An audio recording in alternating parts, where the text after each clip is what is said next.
Hey, this is Heidi Dawson. If you love all things health and wellness and style of any kind, hang out here with me each week. I'm obsessed with never-ending improvement, and it's all in an effort to help each one of us live a wildly successful lifestyle. Subscribe today so you don't miss a thing. Hi, guys. Welcome to episode 628 of the Wildly Successful Lifestyle Podcast. Good to be with you, as always. I hope that you're enjoying the episodes. If you are, don't forget to subscribe and share with your friends. If you're benefiting, somebody else probably will too. And anytime you put good energy out into the world, it multiplies, even if you don't see it. That's how the universe works.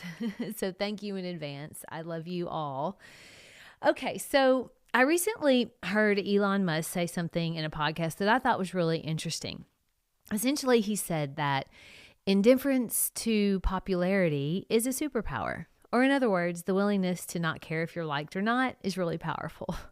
Now, I thought about that for a little bit, and it actually resonated really deeply with me. I love how having this mindset could affect our everyday decisions. I mean, like if you're someone who's ever felt pulled between fitting in and following your instincts, you'll probably like this episode.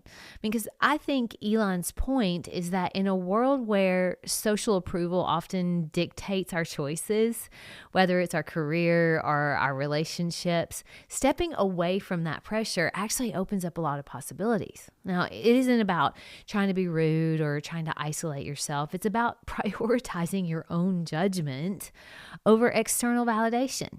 I mean, when you're not chasing likes, literally or figuratively, you make decisions based on what aligns with your values, not on what earns you applause.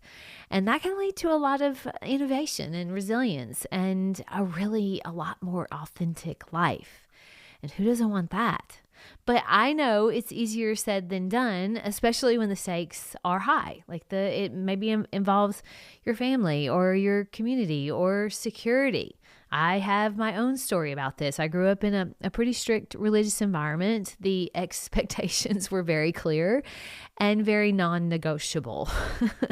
And as a kid, I sort of just absorbed them without question. I mean, that's what you do when you're a kid usually.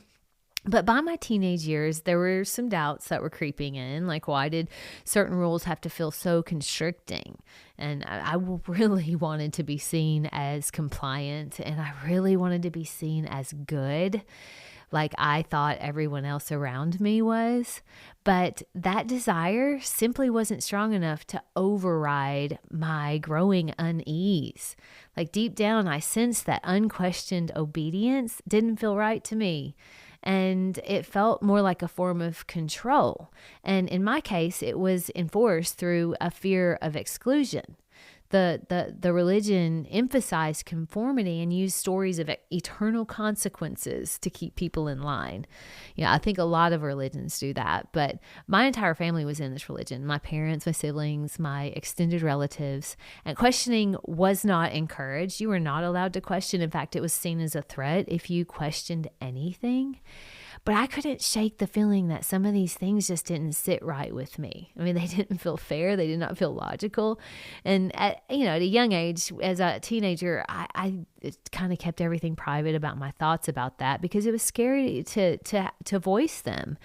And I also observed how that community responded to anyone who did question or who strayed. I mean, they were often shunned and their names were used as warnings. It was designed to make independent thought at all seem impossible, almost like trying to escape gravity. But in my late 20s, yes, it took that long for me to actually stand up and wake up. I finally kind of reached my breaking point, and my internal conflict was just too exhausting. When you're pretending to agree with something you don't agree with, it can feel very suffocating. So I decided to leave, and not dramatically. I just sort of slowly drift away. And it meant, I was risking relationships I'd known my whole life. My family was very sad, that was very hard. But I held firm, explaining that my reasons, I had a lot of reasons to do that. And I didn't demand anyone come with me or anyone follow. I mean, if they were happy there, I wanted them to be happy there. Now, Interestingly, my brother and my younger sister left soon after I did. Now, I didn't push them. I just lived my choice openly.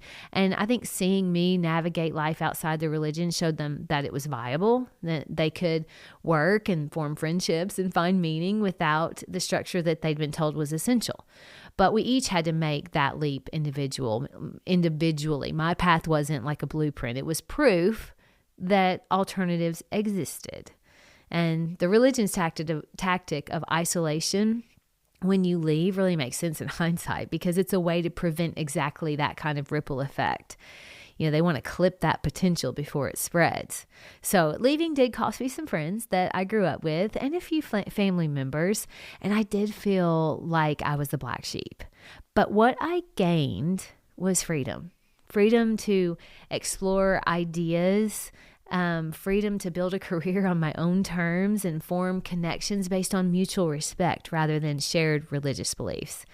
And I think this all ties back to Elon's idea of not caring about being liked. In my case, it meant accepting that my family and former community might view me as rebellious or lost, but I had to value my inner compass over all of their approvals. That compass, you can call it intuition or inner guidance system or logic, but it warned me that staying would suffocate me. And listening to that, I feel like led to a richer existence, even if it did involve a lot of discomfort, which it did. But today, my relationships with those who stayed, in the religion, they've evolved. Some of them have been fine.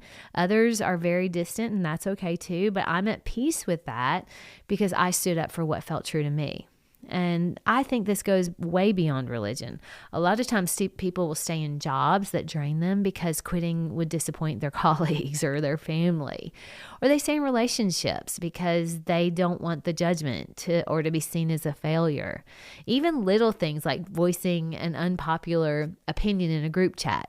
It requires you to kind of shrug off any potential backlash.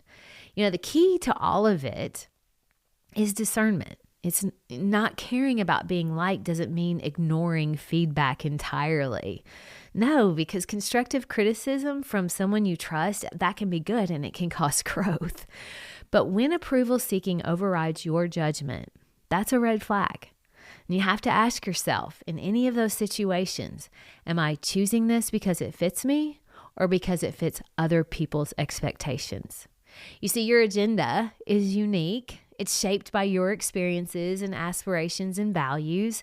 Following someone else's, whether it's a parent or a partner or societal norms, that diverts you from your agenda. It might feel safe, but it often leads to regret. I've seen people who went after degrees or married a certain person to please other people only to pivot later and feel a lot of resentment for it. In contrast, some who prioritize their own path, even if it means a little bit of temporary disapproval, they tend to be happier and more successful in life. And that's proven. The studies have shown that. But it's not without risk.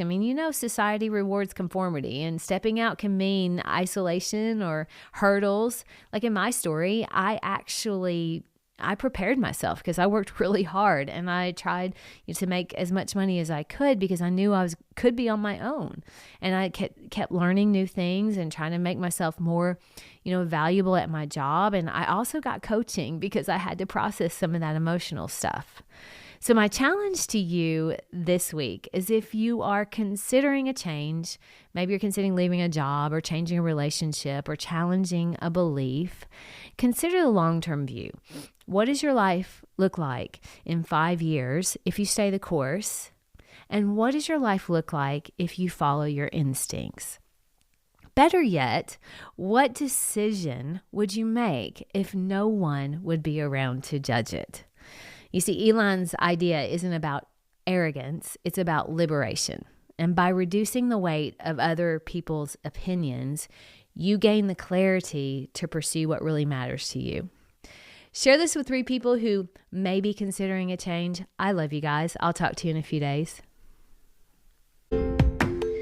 Don't forget to subscribe and share with your friends, because we're just going to keep going bigger and better places together, and I love that about us. Talk to you in a few days.